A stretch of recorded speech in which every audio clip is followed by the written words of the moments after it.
Buenas, alguna vez he pedido que os explique si se puede viajar o no se puede viajar al pasado. Voy a intentar explicarlo lo más rápido posible, de ahí que hay una explicación teórica en la pizarra para cortar el vídeo. Primero nos centramos en el principio de localidad, sobre física de partículas, y nos centramos en vez del tejido espacio-tiempo general, nos centramos en una parte de ese tejido espacio-tiempo. Ese tejido espacio-tiempo en el cual estas son pequeñas y cogemos un tejido que sea poco curvado. Bien, lo representamos en dos dimensiones, en el cual el eje horizontal sería el espacio y el eje vertical sería el tiempo, y vemos cómo evoluciona el tiempo en ese espacio temporal.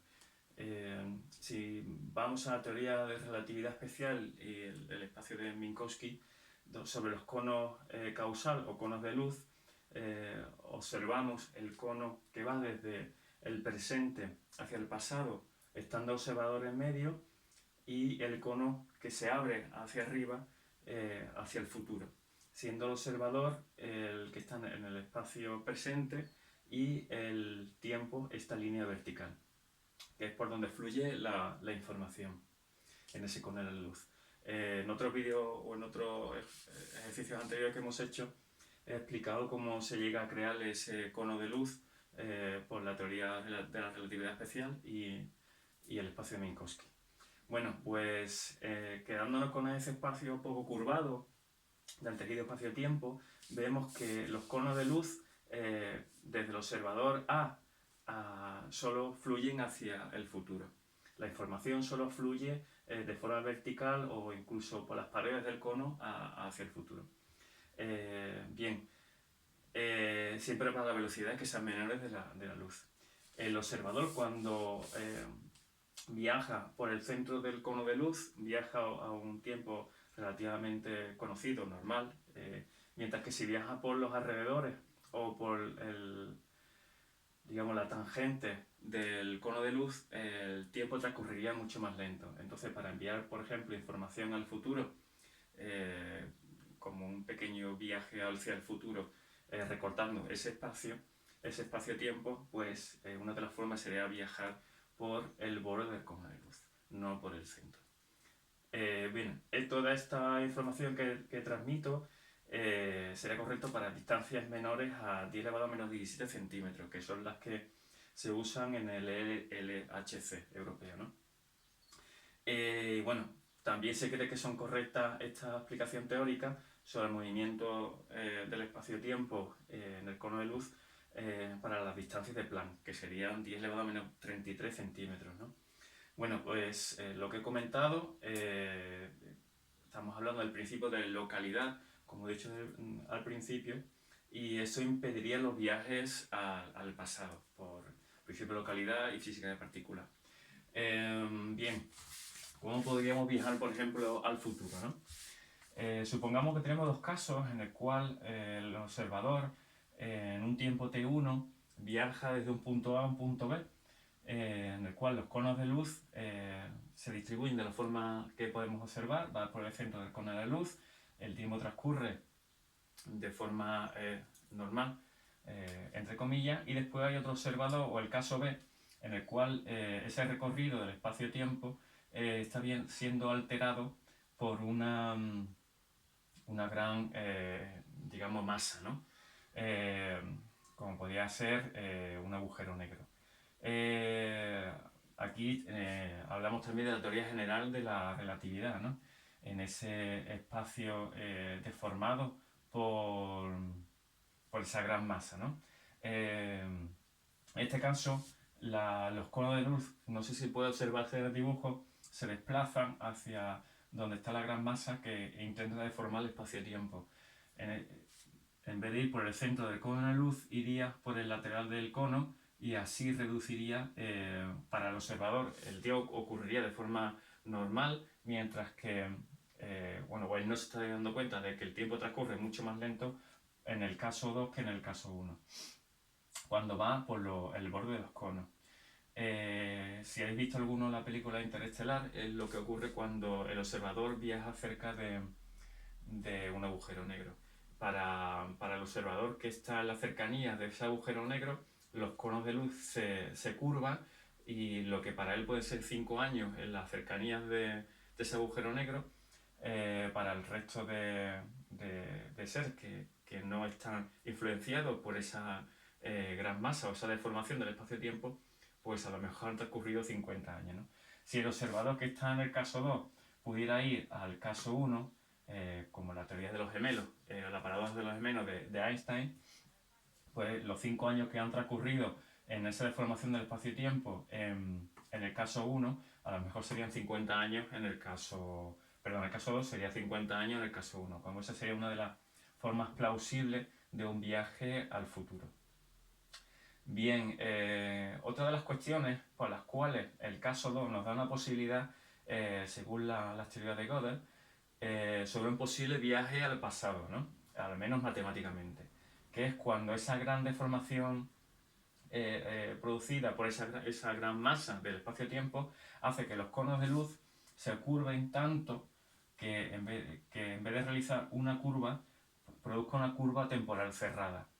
Aquí podemos observar cómo los conos de luz van de la forma correcta, como viajan del presente al futuro, pero a medida que se va recorriendo esa curva temporal cerrada y cerrada por esa deformación del espacio temporal de esa gran masa, vemos como los conos de luz se dan la vuelta y sería un viaje al pasado, ¿no? Aunque el observador no se da cuenta que está viajando al pasado, pero el cono de luz se invierte y eso sería una forma plausible del viaje al pasado. Pero bueno, es una forma poco interesante. Si algunos habéis visto la película que comúnmente se llama como Herida de la Marmota, ¿no?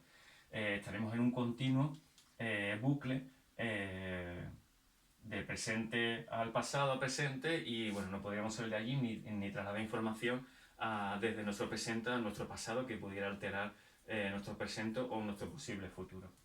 Bien, esta teoría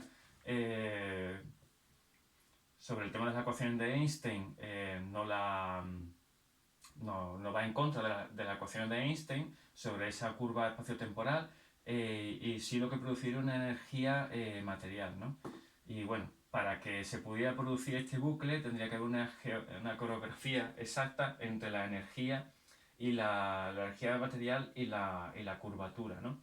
Que es una de las interpretaciones de las ecuaciones de Einstein, ¿no? Pero bueno, no es un viaje al pasado interesante porque estaríamos en ese bucle continuo, ¿no?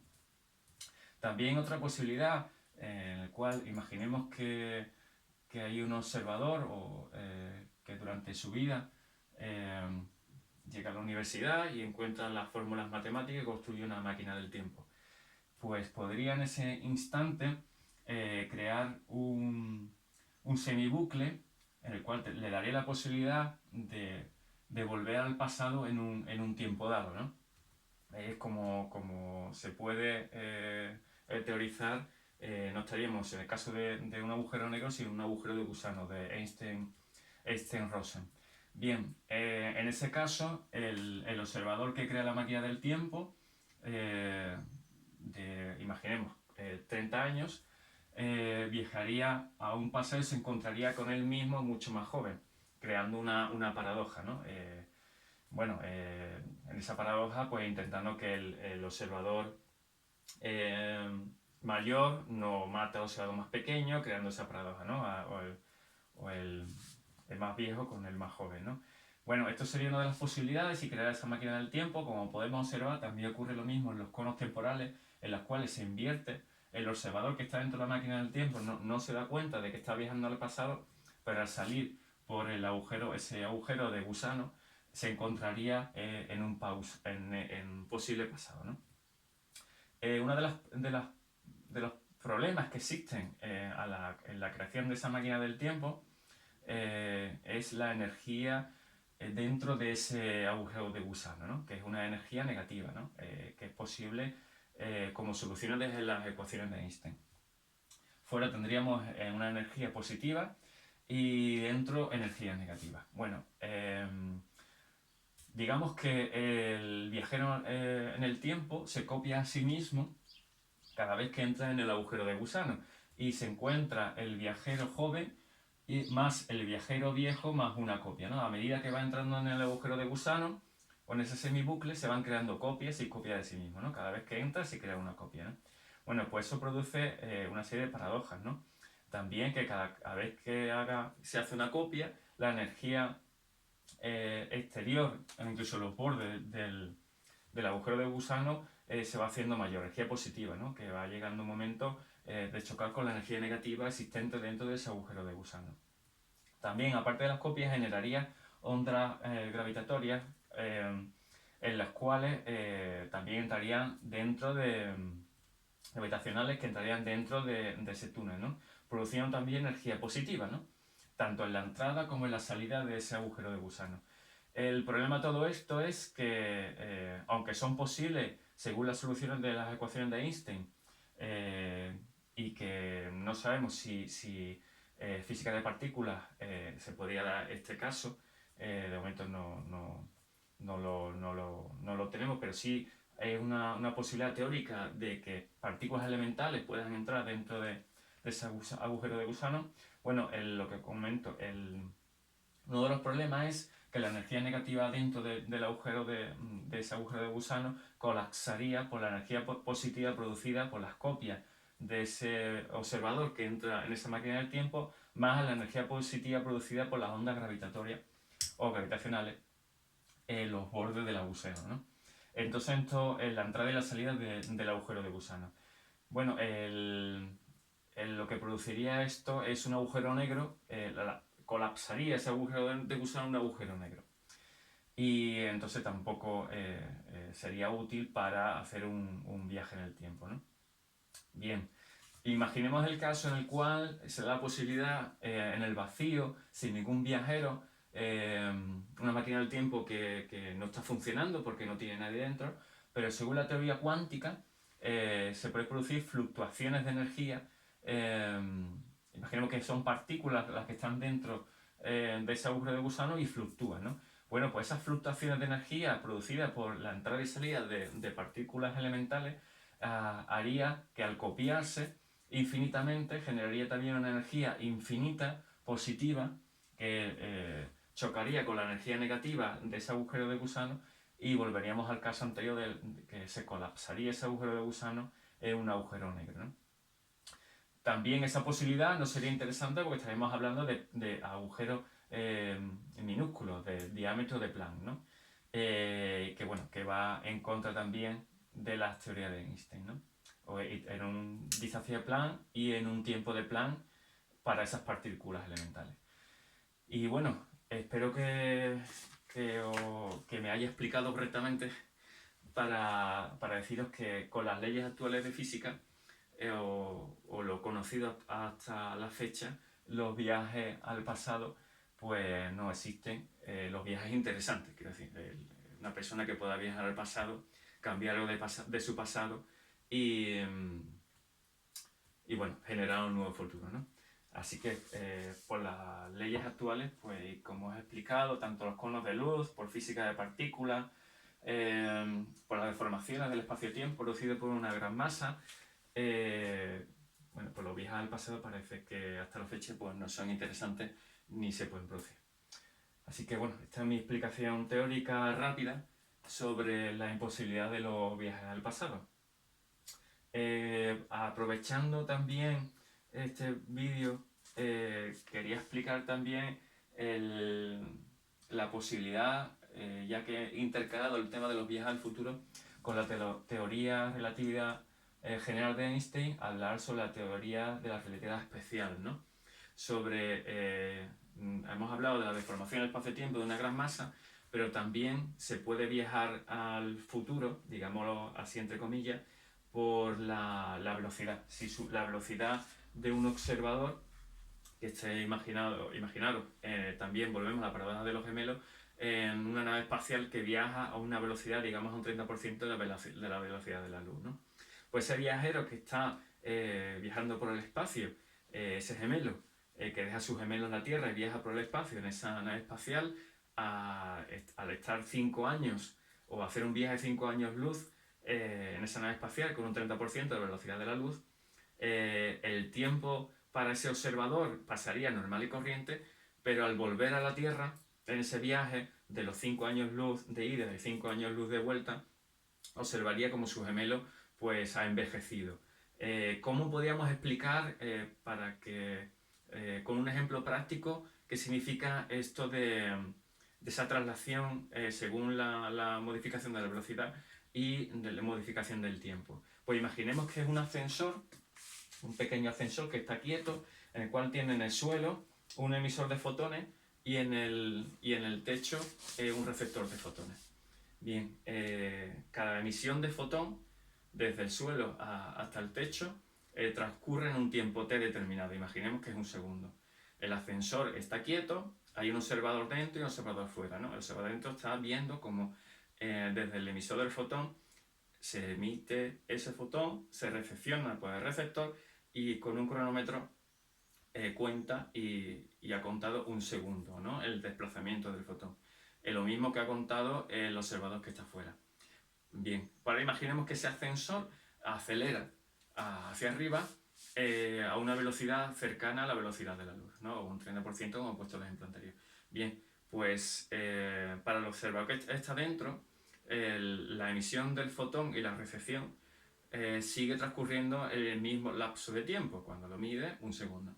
Mientras que para el observador que está afuera, cuando sale el fotón desde la célula emisora, el camino que va recorriendo se va alargando, puesto que el techo del ascensor se va desplazando hacia arriba a una velocidad, a un 30% de la velocidad de la luz. Entonces el recorrido que tiene que hacer el fotón para que sea recepcionado por el receptor cada vez es más largo, y el cronómetro que tiene puesto el observador que está afuera tarda mucho más en darle al clic desde el inicio hasta el final. Entonces, para el observador que está dentro no está ocurriendo nada, pero para el observador que está afuera, el recorrido desde la base hasta el techo del ascensor cada vez es más largo, cada vez hay más distancia de recorrido, y desde el inicio hasta el final parece que el tiempo se retarda en el espacio a recorrer. Y bueno, esa es otra de las paradojas de los gemelos, por el cual al acercarnos a una velocidad cercana de la luz, pues el tiempo se dilata en ese espacio. Bueno, espero que os haya servido y todas las dudas que surjan intentaré explicarlas. Venga, muchas gracias.